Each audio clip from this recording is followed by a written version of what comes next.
All right, I want to call to order the regular meeting of the Planning and Zoning Commission of the City of Goodyear for Wednesday, February 20th, my birthday, at 7 p.m.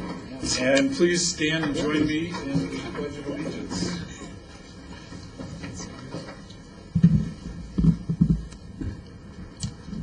I pledge allegiance to the flag of the United States of America and to the republic for which it stands, one nation, under God, indivisible, with liberty and justice for all.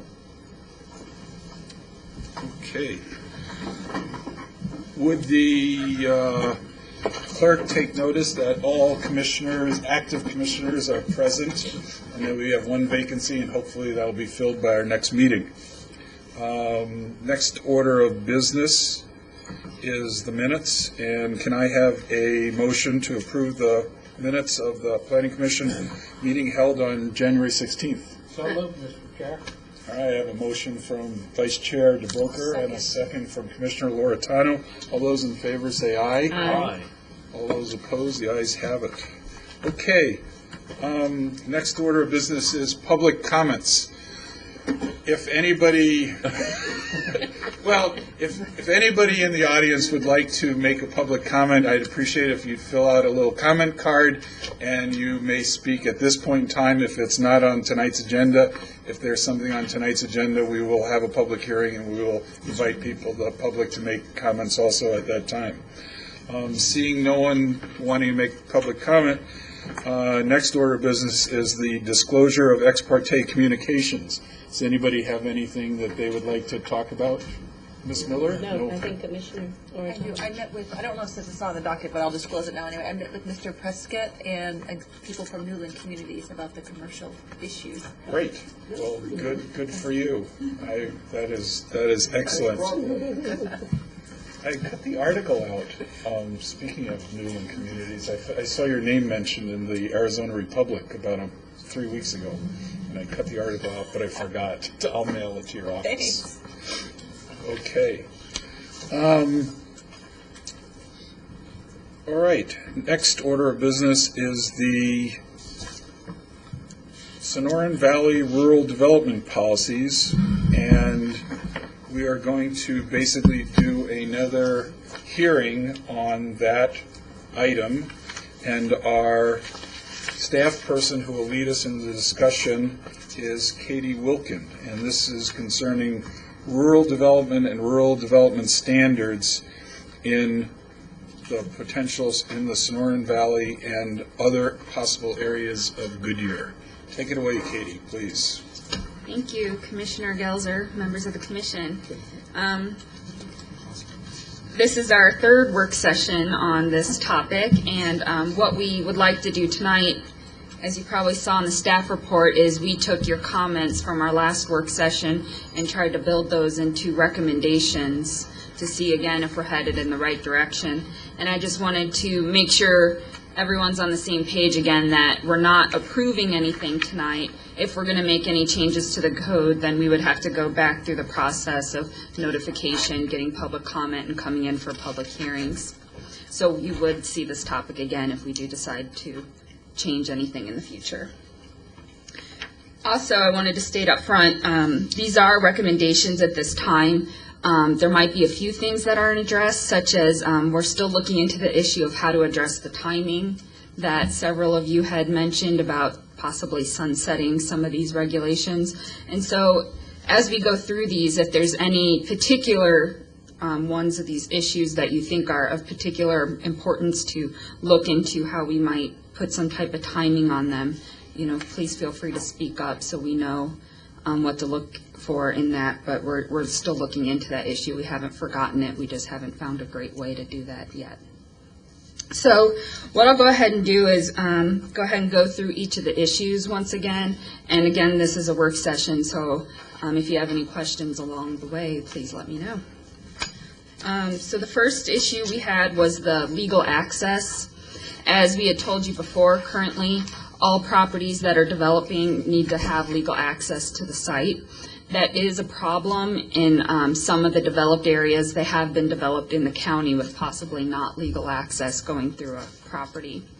And so if there's a property that has legal doesn't have legal access to it currently, and another property next to it were to develop, they might have trouble getting legal access through somebody else's property, even though there is currently an access point there. So in those cases, it's possible that we might look into allowing a homeowner to build his site without legal access, as long as he were to dedicate some type of easement along his property to provide that legal access. And also that legal access might be for a future roadway. If we decided that a roadway might be in a better location serving his property, he might have access to his property on one side, but then dedicate a legal access on another part of the property to accommodate a future roadway that might go through that property. And of course, again, any property requesting a subdivision of land would still need to follow the requirements. They would not be able to have any type of relief from that standard. So, are there any questions about the legal access issue, or that one's? Katie, how do we deal with legal access for, say, what would be considered an interior lot, where somebody has I guess they have an easement across somebody else's property to get through to their property, but there is no road? How do we deal with that? Well, that's the issue we probably are thinking we might come up with, and there might be out there already, is that there's access through somebody's property, but it's not recorded in any type of way. And I mean, I think you can probably speak to the legality of that. I mean, I think of how we allow that. The first thing we would look for, though, is some proof of legal access. If they cannot demonstrate that, then the second thing we would look for is evidence of at least the prescriptive right that's been established over a number of years, something that we can feel relatively comfortable relying on. In the absence of either of those, then it really puts us in a position of not really wanting to provide a permit to someone to develop, because obviously there could be disputes over whether or not the person has a legal right to access. Now, hopefully we're not going to run into actual landlocked parcels, but I suppose it's still a possibility. When you talk about prescriptive access or evidence of, in other words, if somebody's graded out a road that looks like it's not freshly graded but it's been there for a while, that is evidence that there has been some access in the past. Is that what we're looking at, or are we looking at land aerial photography where there's When we think in terms of prescriptive access, that's exactly what we're looking at, is the physical presence of a roadway, that it's been there, that it's been used, that it's been the classic terms of open and notorious, that they've actually, and perhaps have even paid taxes on it. There's ways to establish prescriptive rights, and I'm not 100% sure what it is in Arizona. It can range as short as 3 years in some states, or otherwise typically 10 years. So those are the things that we would look for in the event that they don't have a piece of paper or a legal document that they could show us. Okay, thank you. Any other questions of Mr. Schmitz on this topic? Okay, let's move on, Katie. All right, moving on. I was going to go ahead and discuss the next three items together. They all pertain to roadway improvements, the width, the surfacing, and the design, which are items 2, 3, and 4 on the staff report.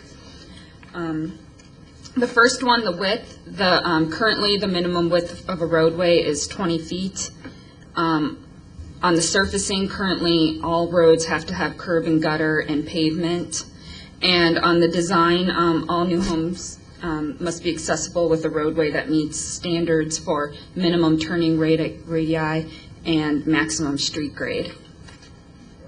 Again, we currently require these standards of all properties, but in some of these areas where there's already been some development occurring, we may want to look at revising the standards a little bit. It's possible, again, that a road has already been used and it wasn't built to city standards since it was built under the county, so it'd be difficult for this property owner to improve the whole roadway up into his property.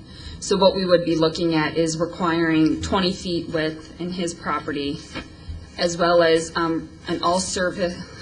requiring an all-weather surface, which is a 2-inch aggregate with a 4-inch compacted soil, and that is something that's approved by our fire department to provide them emergency access to these lots. And then we may allow some alleviation of the turning radii and maximum street grade as well. Also, if the home is further than 150 feet from the public roadway, only 150 feet to the home needs to be provided that 20-foot width. That was listed under item number 2. So that's actually a current standard that gives a maximum length that a homeowner would have to provide. Okay, explain that one again. Let me interject and Okay. clarify just a little bit on, one point is the minimum width is 20 feet set by the fire code. Our minimum road width is actually generally larger than that, but so what we're really talking about is a standard that is like the bare minimum standard in order to have access to the property for fire protection. When it comes to what the last point Katie was talking about is that 20-foot width has to get as close as possible to the house to within 150 feet. So the fire truck can get that far, pull hose 150 feet to reach the structure. So that's what we're talking about there. The roadway can actually get a little bit narrower there. It could be like a single lane to the home for the private use, but it has to be 20 feet wide from the roadway to a point within 150 feet of the actual structure for fire equipment. Is that a similar standard to what was talked about in the off-street parking section that kind of talked about you had to have 20 feet of paved road when you come off, and then you could have compacted? Are we looking at a similar standard, the same reason why for fire protection and the 150 feet of hose length? Actually, when it comes to the paved off-street parking, the provision you're talking about is that if there's a paved road and you come off the paved road onto a property where we would allow something less than a paved driveway, the pavement would have to be continued on an apron into the property at least a minimum of 20 feet. That would give the opportunity that if there's any tracking of materials, which really there shouldn't be, but if there is any tracking materials, it'll drop on the 20-foot apron before you get out onto the roadway. So it's not really the widths are the same, 20 feet. Actually, the 20-foot apron is from the road in as opposed to the width of the apron. So it would have to be 20 feet wide to meet the fire code requirement. Okay, thank you. Other questions? Sorry, I jumped in. Sure, Ms. Loretano. I want to make sure I have this right. So if someone already has a house there and they have a roadway, and past that 150 feet, do they have to improve it then to the 20-foot and put the aggregate on it, or?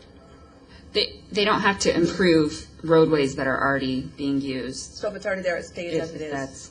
Yeah, the roadways that are already there will stay there in their condition there. Until more development comes, and then Right. they'll kind of get upgraded as development comes to them. Right. A lot of the roads, the two main roads in the area where we're seeing a lot of this development, which is the 83rd Avenue alignment and Kinney Road. Where there's single lot development, those are maintained by the city. So, and Kinney Road actually is an unpaved road that's maintained by the city, but those, will be improved to city standards, in width and stuff. So most of these lots will be able to connect to a city-maintained road and shouldn't come up with that problem, but there might be some lots that are So this would be further more away. sporadic problem. It wouldn't be like a lot of them. There's Correct. large roads for the trucks. Katie, if somebody, I'm following up on Commissioner Loretano's question of if it's an existing, we wouldn't make them upgrade. But if they wanted to improve their property, would we make them bring everything else up to code at the time? If it was a significant amount of improvements that they wanted to make, we might. Okay. We I think might, or we would, or? The zoning ordinance, doesn't it specify if 50% of the property is being is being rehabilitated, then, For non-conforming uses, yeah. For non-conforming uses, I believe it's more than 50%. Okay.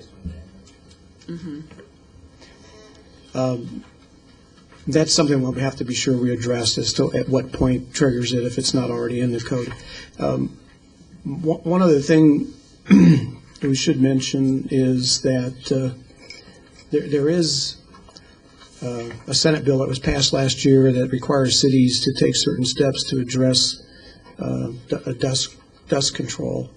Now, this part of Maricopa County, I believe, is still outside of the non-attainment area, so it's not so much affected, but areas that are within the non-attainment area, the city has to come up with a plan of surfacing those areas with some type of surface, and we also have to make sure that we have codes in place that would not allow people to develop unpaved surfaces for parking lots, and there's certain cutoffs there, but so dust control could become an issue where you'll see this come up again, and we may have to make a distinction between the part of Goodyear that's in the part of Maricopa County that's non-attainment versus the part that's outside of that too. So I'm just making you aware of that. We'll have to address those distinctions, or we may need to address those distinctions when we come up with these standards.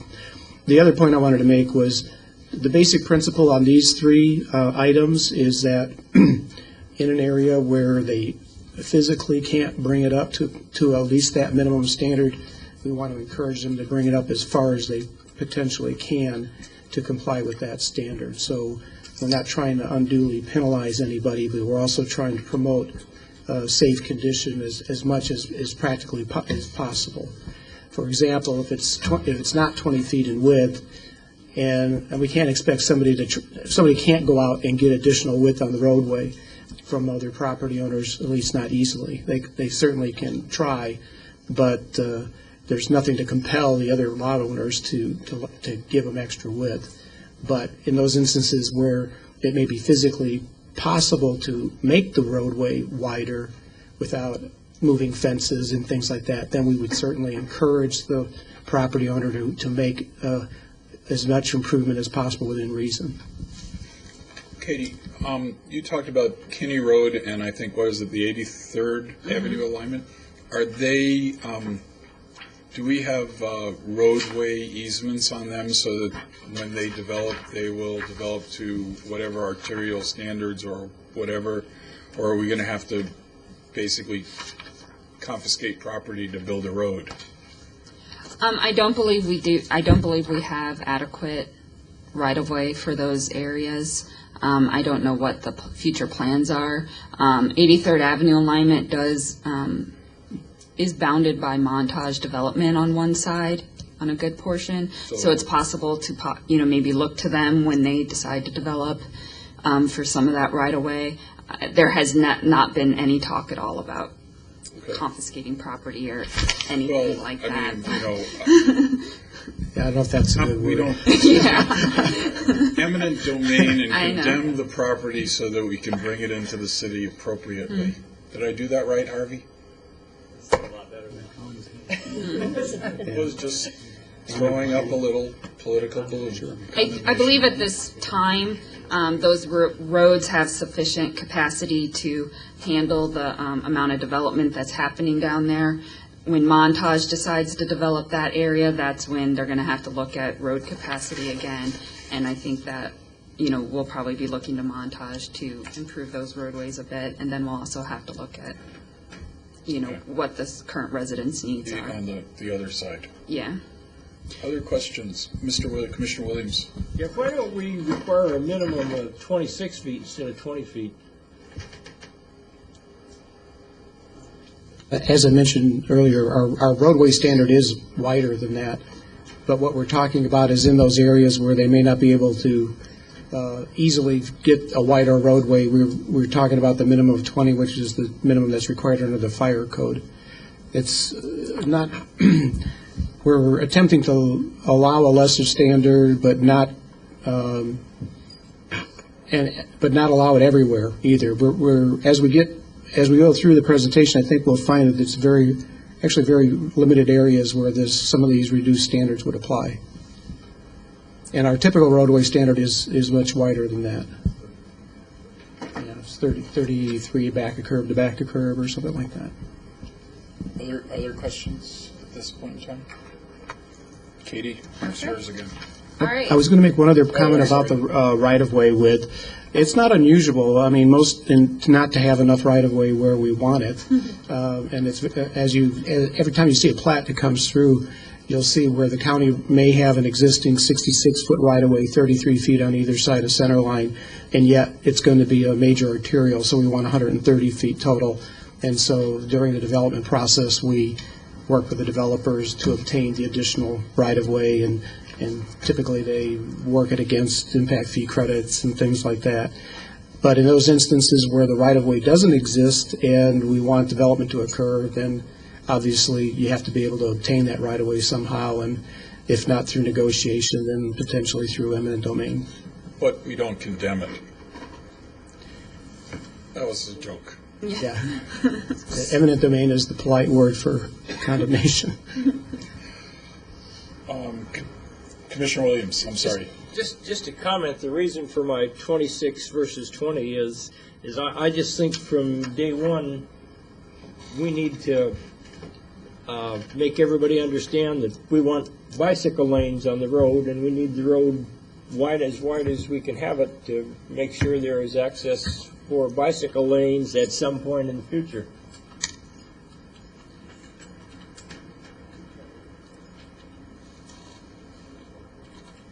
Well, I understand that concern, and this is not necessarily a standard we're promoting. It's a bare minimum standard that we're just trying to accommodate these cases where properties have already been divided and they've already started to develop. Obviously, we would want a larger roadway section under the normal circumstances. So this is kind of the exception rather than the rule. I want to follow up on Commissioner Williams' statement, and I think I speak for myself at this point in time. I don't want to say I'm speaking for the Commissioner, but I think it's really important that we consider some kind of a sunset clause on this type of a policy, because if we put this policy into effect for, say, the next 5 years or the next 10 years, at year 11, when there is development down there, and we are seeing more and more stuff, then I think it's important that we come up to the standards of the city, so that we are not developing a pocket of,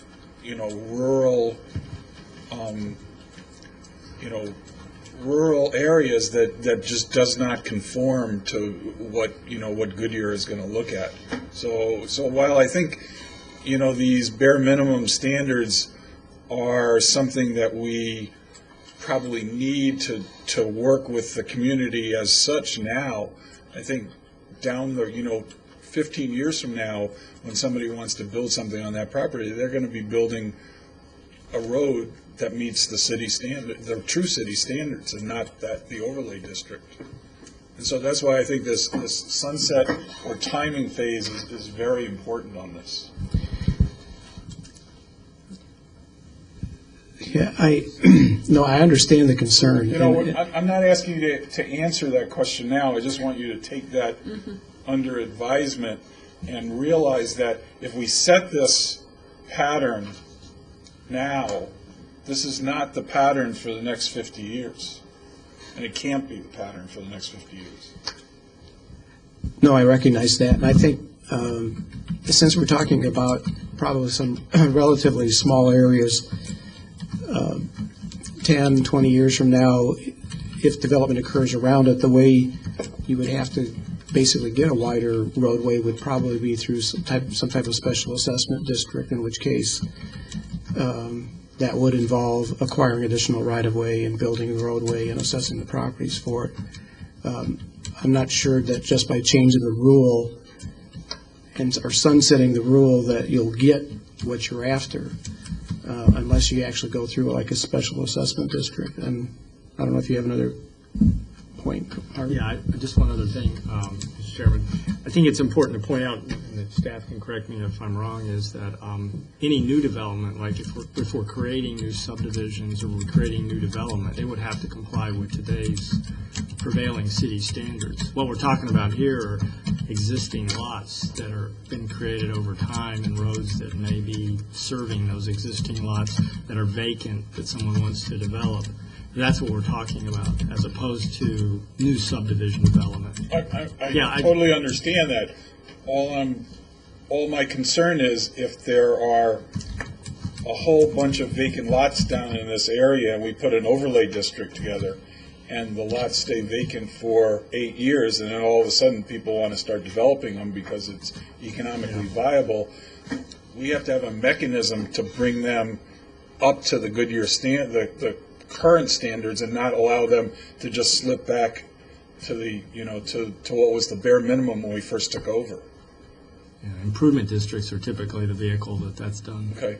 I think we need to make sure that people are aware that an improvement district may happen in the future, at least somewhat. They need to be cognizant that.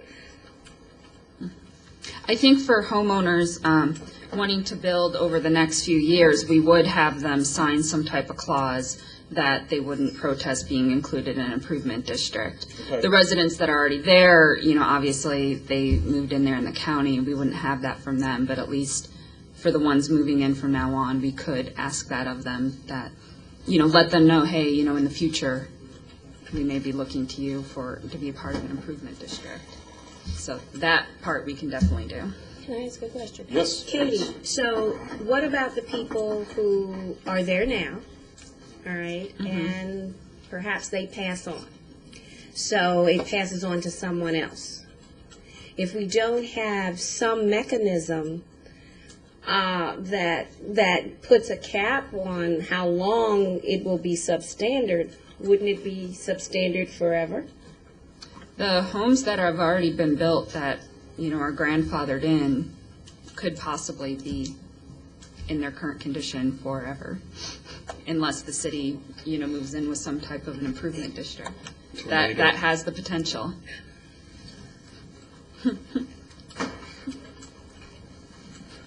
Kansas tornado. So even if we had a time clause in there for the current, that would not apply to them? Is that what you're saying? Correct. The one, basically, when we annexed, the conditions that were there, We have to take. we're taking those in and consider those legal nonconforming. So as long as they don't make changes to those conditions, they can keep them how they want. The current residents, or just if they Current. pass it on to some, if they sold it, is what I'm asking. If they sold the property.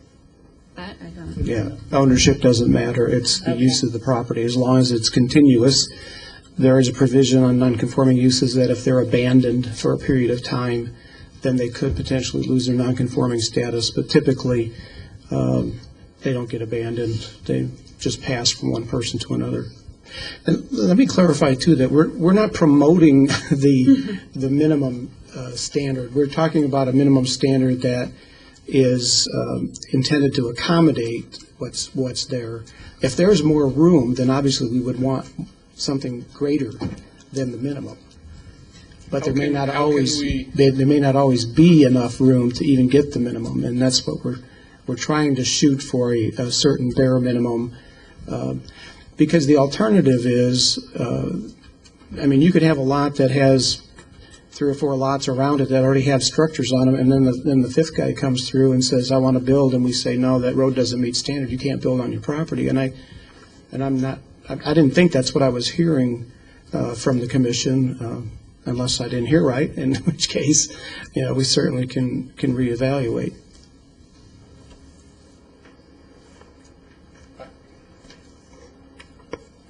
Anybody want to make a comment? I don't think we're always concerned with the minimum requirements because most people will do the minimum because that's what costs the least amount of money. And if if we have a district where you are allowed to deviate from the standards, from the entire city standards, then yes, we're allowing development to happen at a lower standard than what is normally takes place across our entire city. And yes, we have to encourage them to build to the standards, but as Commissioner Williams said, well, you know, if I can build a 20-foot roadway, why would I build a 26-foot road because it costs that much more in asphalt or concrete or rock or whatever?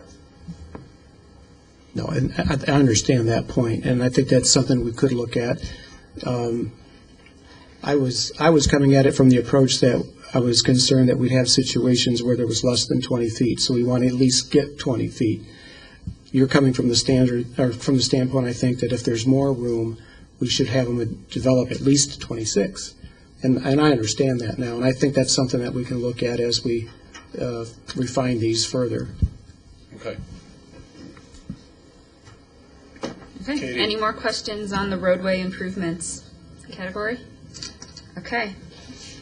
Moving on to the fire protection requirements. Again, we went over this at our last work session. Basically, the minimum fire requirements are required of all new development, and basically that means that in these areas they would require some type of sprinkler system. And what we heard was that we didn't want to change the minimum fire requirements, and so staff is not recommending any changes to those requirements. So what you see in the staff report is what is currently required, and there are no changes to that.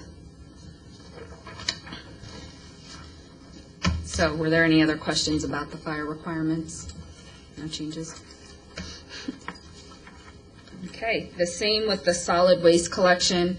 There wasn't really anything to recommend. Again, the city is currently still working to make sure that that area gets the same level of service as the rest of the city. And so there are no recommended policies or anything for the solid waste collection.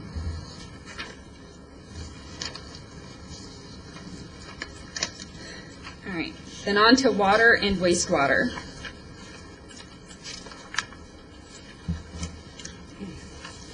So currently in this area, as we discussed before, there are most of the manufactured homes are served by community wells, which you can have up to 8 dwelling units on one community well.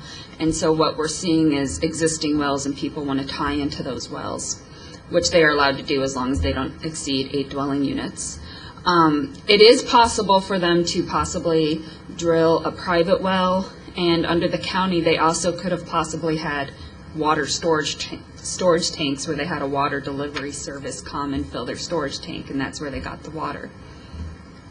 So what staff is recommending is that any property needs to be served by a public water system, an existing community well, or an individual well. We would like to see it taken out the possibility for water storage on site, just because if they didn't get their weekly or monthly water service that time and there were a fire and there wasn't adequate water, that could obviously pose some serious problems. So we would like to close that door in the area.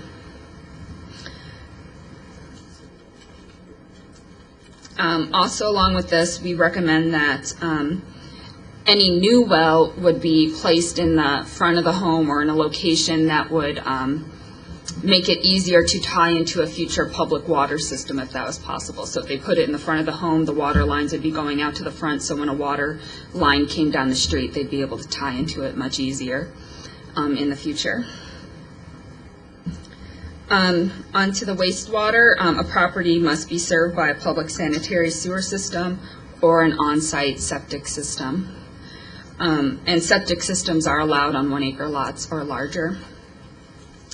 Again, the septic system should be placed at the front of the house so that in the future when the wastewater lines go down the street, they can easily connect to the public wastewater system.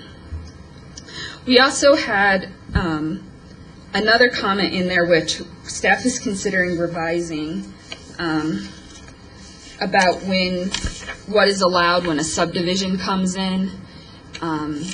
Currently, any subdivision that comes in is required to tie into the public water and wastewater system, and we had some language in there that possibly allowing a subdivider to create a community well for a subdivision, but I think we're going to take another look at that and see if that's really what we were proposing to do, if we really want new community wells.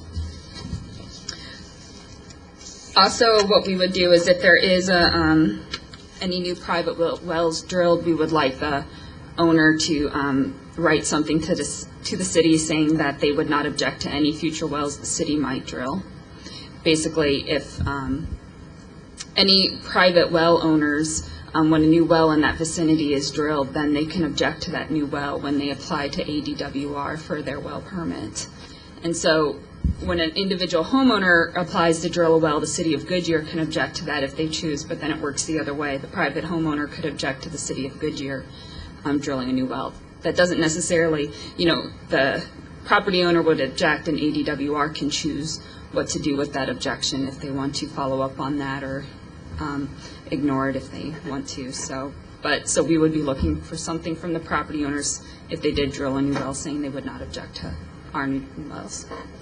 To Katie, Commissioner Williams. And that agreement would run with the land, so if he sells the property, the new owner also has to agree that he won't object to a well. Right, it would be tied to the well. Do we have any, if somebody drills a private well and eventually the city puts in water system there, do we have any way of enforcing the citizen to shut down their well and tie into the city's water system and extinguish their water rights, or is that well in perpetuity? That would be, I believe, a case again where the wells that are existing with people already tied into them before the annexation took place, they could continue to use their wells.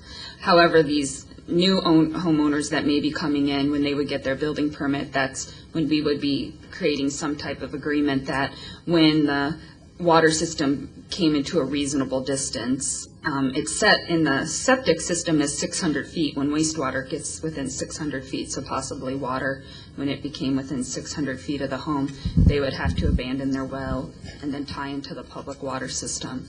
Can that be something that we put it either into the code or put into policy? If the commission wants to recommend something like that? Let me clarify. The current city policy on the septic is within a reasonable distance. Oh, I thought. And we're suggesting that a reasonable distance may be 600 feet. Okay. To be more specific.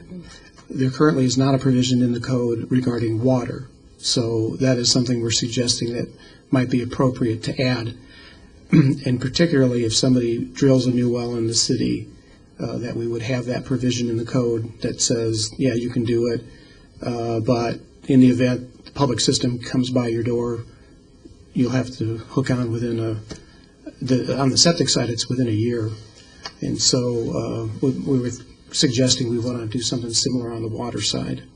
And one other clarifying point is when we talked about the septic system being at the front of the lot, we're actually talking about the septic, not the septic system itself, but the service connection. Right.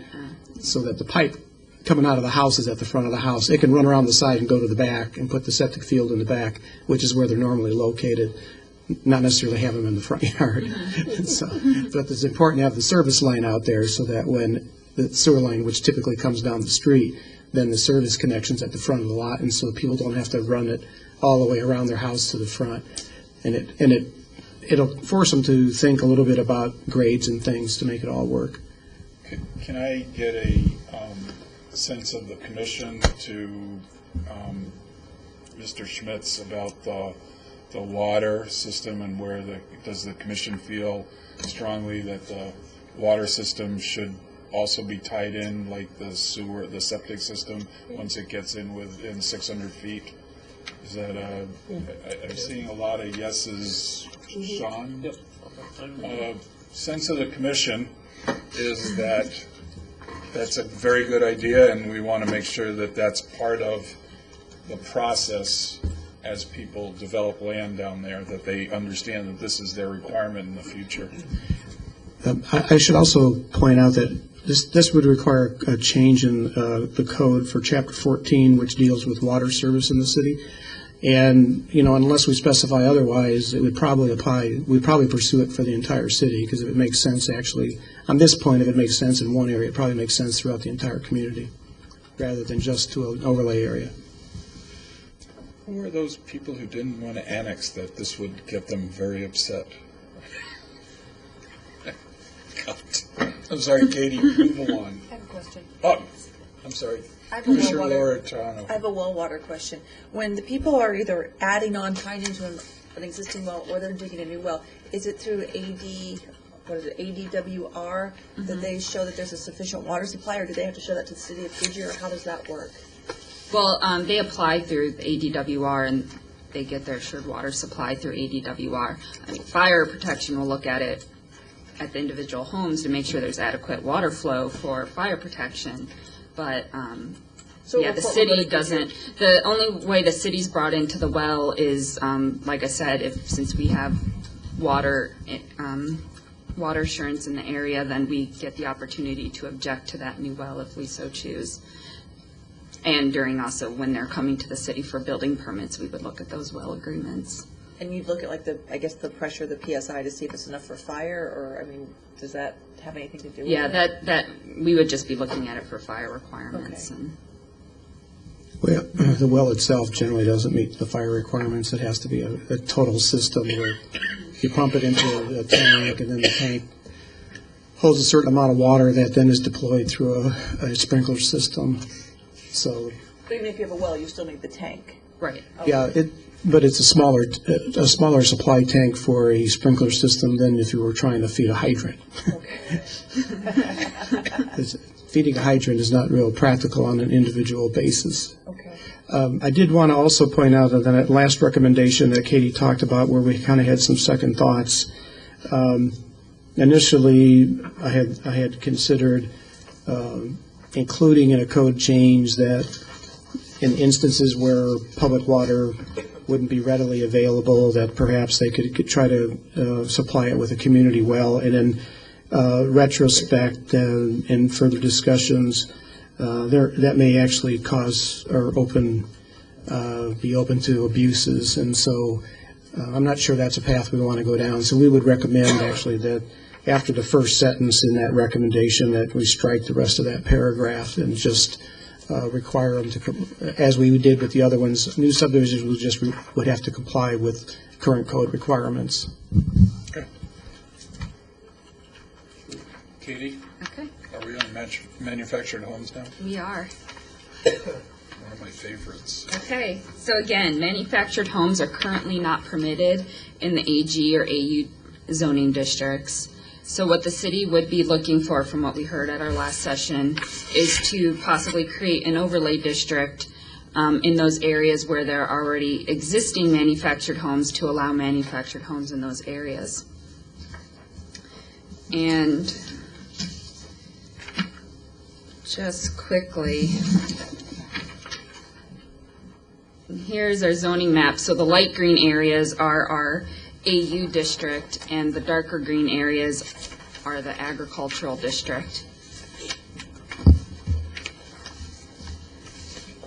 And then I scribbled on the sheet, but we are trying to look at areas where an overlay district might be appropriate. And this area right here, which is the area I've shown you in the aerial photograph, is the largest area. About 20 homes. We annexed 36 homes when we did the annexation, and about 20 of them are in this area. There's another half dozen within a half mile of this area too, and some little scattered spots that aren't owned by Montage, so we might be looking at possibly doing little overlay districts in those areas too. And the rest of the areas where there's scattered homes, though, may not be appropriate. They're either right next to the first phases of Montage. There's some scattered sites near the landfill and near Lufthansa where we probably wouldn't want to promote more development than is necessary. So we're probably mainly looking at the area south of 238 near the 83rd Avenue alignment. And of course, when we would come back to the city with the creation of the overlay, we would have looked at this in more depth and gotten a more clear picture of where that overlay district should be, and we can talk about the exact boundaries at that time. Do we have a file, an address file of all the 36 manufactured homes that are in the city? Well, those 36 units aren't there are some site-built homes in the area. They're not necessarily all manufactured homes. We do have an address of property in the area. Our code compliance is also currently looking at the whole area and doing a survey so they can figure out what uses are grandfathered in. The reason I'm asking So- is because when we do our, 500-foot notification Right. for a zoning change, I want to make sure every person gets the letter for that this manufactured housing overlay district may or may not be created, et cetera. You need to be advised. I think after going through all the development with Amaranth, they have a really good address list of the area. The school is really connected to the community. They have a really good notification system. I think we'll be able to get everyone notified. Okay, good. Mr. Chairman, with an Yes, sir. overlay district, we would actually have to notify every property owner that's impacted with that Correct. district. It would be But mandated. what I'm concerned about is we would notify everybody that's within a district, but if there were some pockets outside of districts, I think we should notify those people who live in manufactured housing that they're not in the overlay district. When we decide to build the boundaries, if we don't include everybody, then we need to make sure we tell people who are outside of it that you're not in it. Okay. That's why because, they're going to say, somebody's going to come along and say, well, he has a manufactured house on this lot, and I want to build one on mine, and I'm next door. And we're going to say, well, you're not in the manufactured housing overlay district, and then all of a sudden, it's like, wait a second. Okay. Yes, we can do that. Okay. I Yeah. just want to make sure, No, it's a good big on point. public notification, besides the e-group. And as you asked, we did provide you with just some few examples of manufactured homes, some in the valley, some on websites. And as you can see, there's some really nice examples. You can see also that adding things like low walls around them can make a huge difference, make it, some of these are actually quite boxy, but they just added a nice little landscape wall around it, and it looks like a site-built home. So there definitely are quality manufactured homes out there, ones that can meet our current design guidelines, ones that could meet revised design guidelines. So it's definitely possible, and they're being sold in the valley. So Any questions on Sean, Commissioner Lax? Katie, do manufactured homes have for lack of a better word, shelf life? I mean, is there at some period of time where the city would come and see kind of a dilapidated manufactured home? I mean, maybe it's 25 years from now, and then whoever owns the property will say, hey, well, I'll just put a new one on, and I wouldn't think that that's sort of the direction we would want. So maybe the time limit could come in here, or something to say if the manufactured house is not, if they're going to get rid of it and build a site-built home, then they would have to comply with existing standards. from what I understand, if the city were to condemn a manufactured home, it'd be very similar to the process of condemning a site-built home. I think manufactured homes that are built today don't necessarily have necessarily shorter shelf life than site-built homes that are built today. There are certainly older manufactured homes, especially those built before 1976, which is when the HUD code came into effect, that might not have the best shelf life. But yeah, we would just have to go through the same condemnation process as any home. And if the situation did arise that we did condemn it and remove that manufactured homes, it would just depend on what would be allowed in that district. If manufactured homes are still allowed in that district, they could put in a manufactured home. If this was 30 years from now and we stopped allowing manufactured homes in this area, they wouldn't be allowed to build a manufactured home. But I guess that's my point, is that, if in fact, there are circumstances where, whether it's in this district or not, but if a manufactured home is no longer going to be used, it's going to be removed for whatever reason, city's decision, property owners, that they just couldn't replace it with a new manufactured home. That would fall under, if the rules had changed by then, that we weren't allowing manufactured homes, that would fall under that legal nonconforming. More than 50% of the building would have been altered, and thus they would have to bring the property into compliance.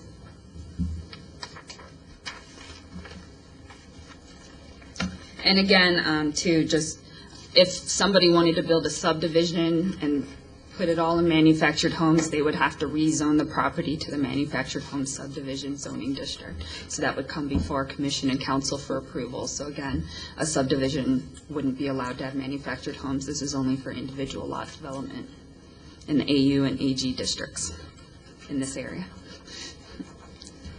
So, are there any other questions on the manufactured homes? I have a question for Okay. the senior staff, excuse me. Well, I said senior staff. Does this open us up for, if we were to create a manufactured home subdivision, does this set precedent for us so that we might get a manufactured home subdivision request in another area of the city? Could now. Right now, our Okay, code so we allows- could get one. You could get one right now without us not doing this. We have a provision in our zoning ordinance to allow for mobile home subdivisions, and someone can come in and request that today. Okay, I'm sorry, I didn't know that. Yeah, so that could. We only have, let's see, But we don't have two design, properties. but we don't have design standards for them or anything like that. No, we don't. But if we did create design standards, then all of a sudden we could raise the. Yeah, I guess you could, it would basically be the same standards we have for other single-family homes. We really don't have any specific standards for manufactured housing. We'd have to apply just our general residential design guidelines, which would be a problem for most manufactured housing to comply Don't we with. have a manufactured? We have the housing- Canada Village, Yeah, which is a subdivision that was created back in the 70s, and that's zone for manufactured homes. And then the only other one I know of is Rolls Inn, which is at I-10 and Cotton Lane. I believe there's some, that's for leased properties for manufactured homes. As far as I know, those are the only two properties that are zoned in the city. Well, by creating a design standards and a subdivision and a code for manufactured homes, we'd be basically raising the standards from what they currently are now, which is just the bare minimums. Is that correct? You would be allowing, well, I mean, if you take a hard line today and say, basically, it's not allowed because they'd have to meet today's design standards with Right. residential, which would basically preclude most manufactured homes. But yes, it would be allowing manufactured homes, maybe loosening it up by having a lesser standard for manufactured homes. Okay. Okay. If that makes sense. Thank you. Okay, were there any other questions on the manufactured homes?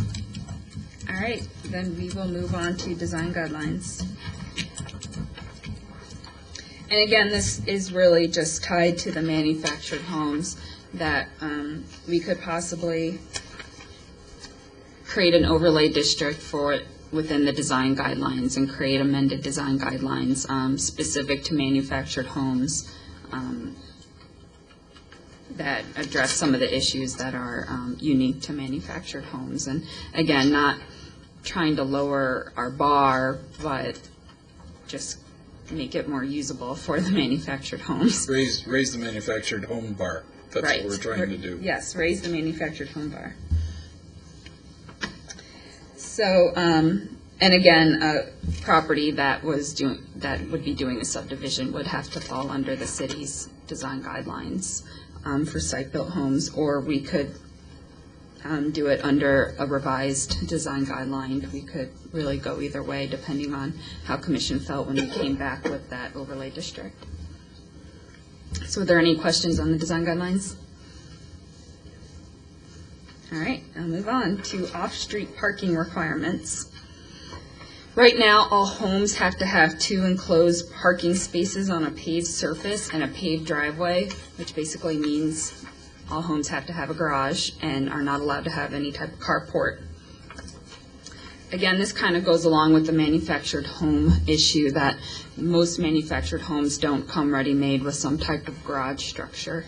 And asking them to build a garage would raise the requirements for them quite a bit, and most of the homes down there do not have garages currently. So in these same areas where there are manufactured homes, the city is proposing that for garages, a garage is required unless they can provide a carport that's in the back of the home, screened from view from the street. So if the carport is behind there and you can't see it from the street, we would allow a carport in some of these areas, in both the AU and the AG zoning district. On paved driveways in the AU zoning district, and I'll just, which again is that light green area, which is closest to 238. When a home is on a paved roadway, then a paved driveway would have to be provided.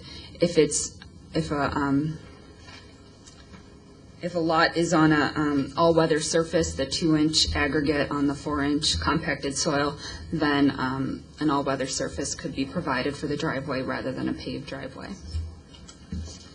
In the AG district, again, if it was an all-surface roadway, then the driveway could be an all-road surface. However, if it was a paved driveway, then they could still provide an all-weather driveway, as long as that 20-foot apron, as Joe had talked about before, is provided connecting the paved roadway to the all-weather surface driveway.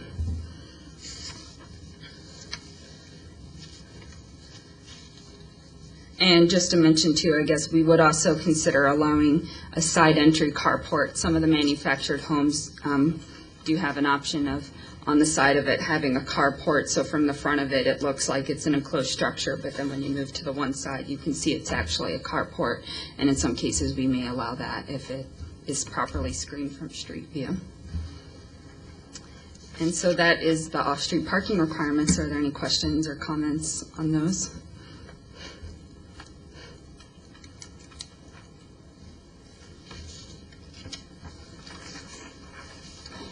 Sorry, were there any questions? I wasn't. No? Just moving along I'm here. surprised. Hey, Okay. we're into animals now. All right, our last issue is the animal rights. So basically in the AG district, we're not recommending any major changes. We are recommending, I believe, a clarification on the corrals, but horses and livestock are allowed in the AG district, so they'll be continued to be allowed in the AG district.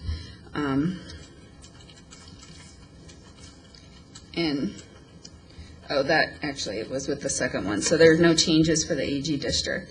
In the AU district, horses should be allowed outright with the provision that there's 1 horse per 15,000 square feet of fenced area, which is basically about 3 horses per acre, which is similar requirements to what the county currently allows. And then again, the corrals would be restricted in their location and size, and there's provisions on how they're cleaned. And then any other large animal in the AU district would require a use permit from the city. Okay, so horses do not require a use permit, but any other animal does. Correct. So if you get chickens or goats, you got to get a use permit, but if you have horses, you do not need one. Correct. Okay, just checking. Commissioner Williams is going to question why, same as this curious mind. Commissioner Williams. Is there a barn or some kind of shelter required for animals? No, actually, I don't think the zoning ordinance does require a shelter. It just allows for shelters. So that's, Can I ask senior staff? Prohibit livestock. I mean, why do you have to? If you want to have a cow, you need a $700 permit, and if you want to have a horse, it's free. You know, where are we? And where does a mule fit in?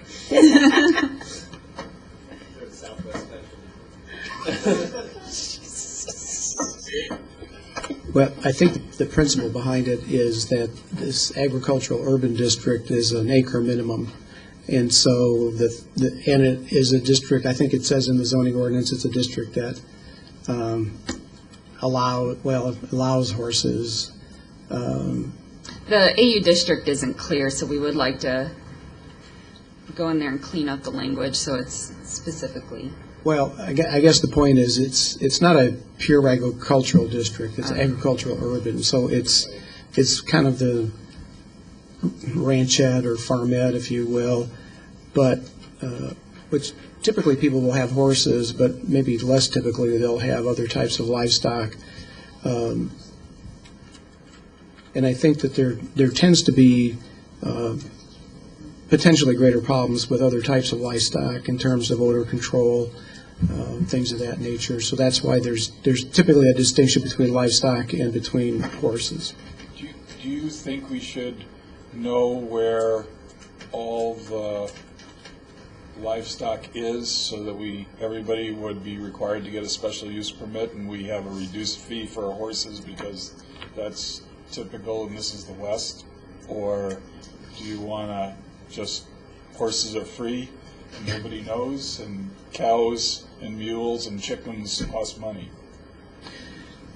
Well, I think the approach we've taken is what we believe the current code actually says, is that in the AU district the horses are permitted, but the other livestock require a use permit. So rather than changing that, we were pretty much just perpetuating what was already in the code. If you'd like us to reconsider that, I mean, we certainly could reconsider how we treat other animals. Commissioner Williams? Well, I can see a little bit of a difference between horses and other livestock. You know, horses can almost be considered as pets. And if you go up here by the White Tank Mountains, there are some horse communities that are very, very nice communities. You know, and they have 2 and 3 acre lots, and they're allowed to have horses. And you know, they provide a lot of tax revenue, and I wouldn't be opposed at all to having a nice upscale horse community down there. But I just have a problem with any other livestock in any part of it. Okay. Anyone over here in the city like to make a comment about horses? We don't eat them. I heard that. We don't use parts of them for food. Ms. I Chairman? mean, we just don't, and I don't I don't have a problem with having the livestock, and I don't have a problem with having a different, a no fee for the horses, because I think the city, it's fine to be upscale, but let's not be so exclusionary. I don't have a problem with the livestock. Commissioner Loredana? Is there a limit on, I don't know anything about livestock, Is there like a limit on how many cows per acre, or how many chickens per acre, how many goats, or what combination you can have of? Because I can see that would be my only concern is so Mr. Chairman. many is for the neighbors. No, that would be determined, they would have to request a use permit for any livestock. So for No. each one's a No, separate, each cow is a in separate- the AG district, there's no Right. In limitation. the agriculture district, which requires 5 acres or larger, currently within this, 10 acres or larger, it's currently within the city, no. Those, agriculture is a farm. It's unlimited in terms of livestock or other animals. In the AU district, which is the 1 acre, agriculture urban, you can have horses, livestock require a use permit. In that use permit, in theory, you would determine the number of livestock that would be allowed. No, I'm sorry, the horses, Per chicken. the zoning ordinance isn't clear, and it allows horses, it would appear, and it doesn't give any type of limitation. But under the use permit for livestock, it does say that there should only be one per 15,000 square okay. feet for livestock. Okay, that's what I was just It's wondering. kind of unclear How bigger? where chickens might fall into that, if you can only have 3 chickens an acre, or if it refers more toward goats and cattle and that type of animal. Mr. Chairman, what I was going to say, I think what staff is recommending in regards to this item is really that the regulations for horses and livestock in this area would be the same as currently within our zoning ordinance elsewhere, which is different, though, and much more restrictive than what the residents were used to under the county's rules, which were, then you could have basically keeping and raising of animals and other livestock with hardly any restrictions. So administering the current city regulations is a tightening Okay, in that regards. thank you. Any other questions on livestock, this side, Commissioner? Great. I think we're, Katie, you want to wrap it up? This or is it- concludes my presentation. Or so- have we wrapped it up? So Okay. we will be going to the council on this coming Monday and taking these recommendations to them in a work session for their, again, approval. And then after that, we will be coming back with some of these code changes for public hearings for you to review. Great, thank you very much. I'm going to close this part of the proceedings. I'd like to recognize the Boy Scout, our representatives from Boy Scouts of America. Did I get that right? Yes, sir. And are you here for civic learning? And we want to, if there's any questions that you'd like to ask any of the commissioners or senior staff, please feel free to come up and ask them. Well, we very much appreciate your we very much appreciate your hospitality and recognition. We are here in conjunction with the Citizenship and the Community Merit Badge, which Reggie Schlemmer is working on, and he's also someone who has strong feelings about animal rights, and so it's interesting to be here for this. Great. Did you have anything that you wanted to ask for? Could I ask you to identify yourself for the record? Yes, my name is Jim Stevens, and I am the Troop Advancement Committee. I'm sorry, the Troop Advancement Chairman for Troop 592. Well, great. Well, welcome to our hearing, and I hope you'll come again. Bring some other scouts with you. It's always good to see good young citizens come into these kinds of meetings. All right. Mr. Chairman, could I ask, were you prepared to make a recommendation tonight that these recommendations be accepted, or would you wish us to bring them back for formal action at another time? I'm going to ask the commission. I could go for a recommendation. Commissioner DeBroker, Vice Chair DeBroker feels strongly to send it on to council, and Commissioner Lax? I'm good. Commissioner Miller? I just still have a question in terms of the time, if there were going to be the time limits. So that's, other than that, I'm fine, but just that's my question. Let me point out, this is a policy direction at this point. This is something that basically gives us the go-ahead to pursue these. We'll take them to council, and if the council concurs, then we'll start bringing things back, and there'd certainly be an opportunity Then I'm fine. to interject that at that time. Commissioner Williams? Do we need a motion for No, this no, to we're go not, to council? no, we can't, no, this is not an action item, this is more a sense of the commission. So it is a direction to senior staff. Yeah, well, I think they have a Okay. sense of direction from us, and I have no problem with the motion. Commissioner Loretano. Joe, Mr. Schmitz. The only thing I think I would hope that you could research before going to council's work session next Monday, and I know it's late because you only have 2 days, but I think this timing issue is going to be something that the commission feels very strongly about, and I think council is going to sense our desires, and I think you need to either address it saying we're working on it and we have some ideas and these are some of the ways we think it's going to happen, or we'll come back to you in a more formal method. That's the only thing, that's my only concern, along with Commissioner Miller's, and I sense it from some of the other commissioners also.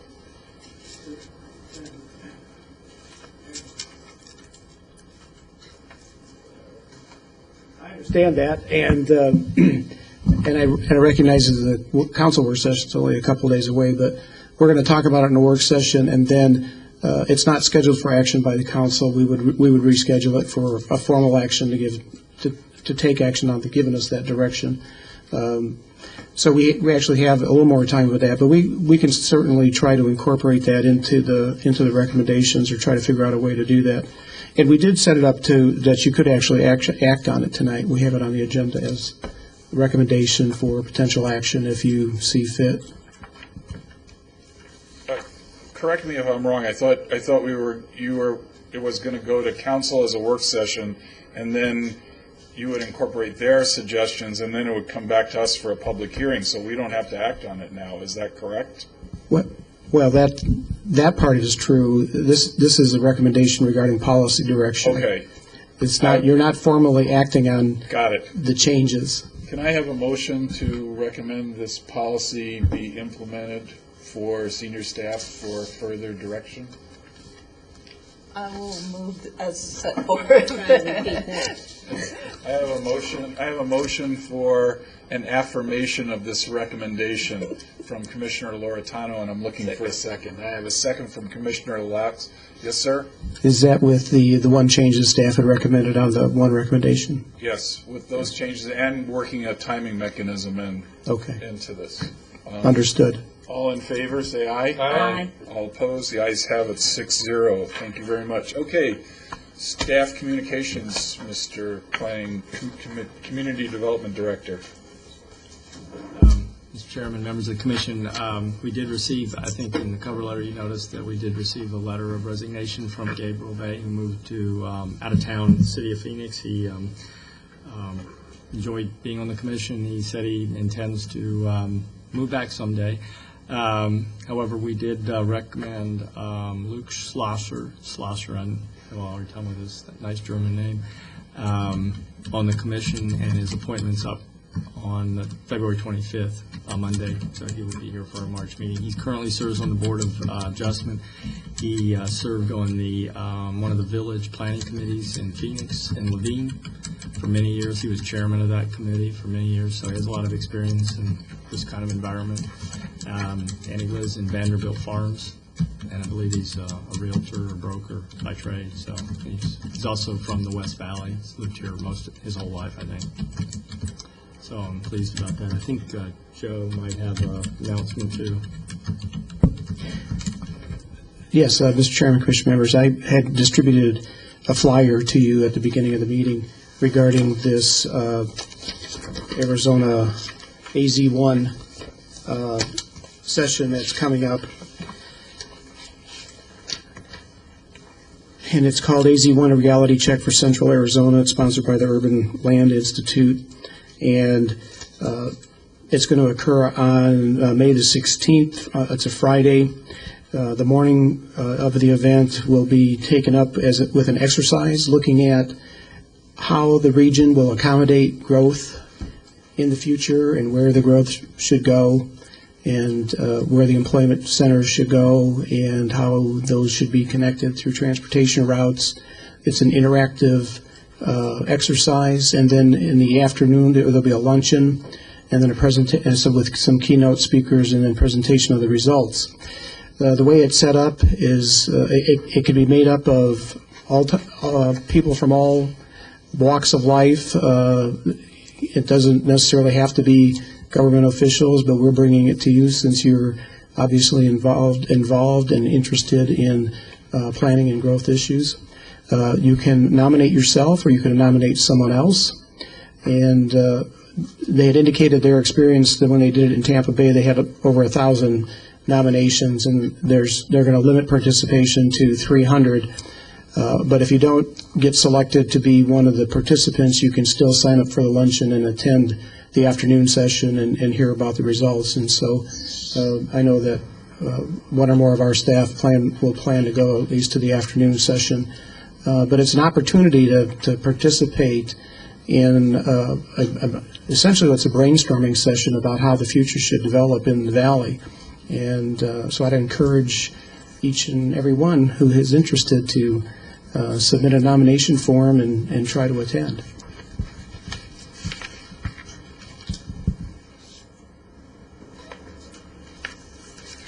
Thank you. I want to remind the commission that there is a tour next Thursday morning, and you should have received an email from the commission secretary concerning that tour, and if you want to go, please let her know. It's a big tour. What? I'll send you an email. I can't make it. I have a conflict. And is there anything else, any other staff communications?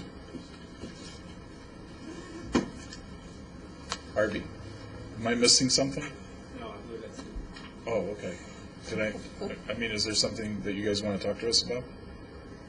No, he was asking what the food tour was all about. Oh, you didn't know about economic development? Oh, okay, all right, He okay. didn't know about that exactly.